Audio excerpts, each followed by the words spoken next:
sihlangabeza ngobumnyama ne. Sihlangabeza ngehlazo.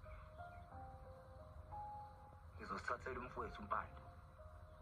Kanje nentodana kamfowethu uMvelo. Yona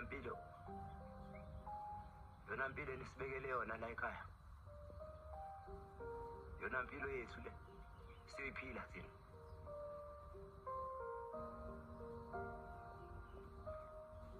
Sikhule ngaso lesipha.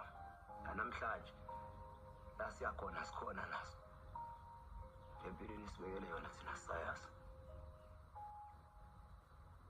Kodwa makuyiyona mpephe nifuna ukuyizwa le. Kulungile. Sizonika lento enifunayo kumakhe.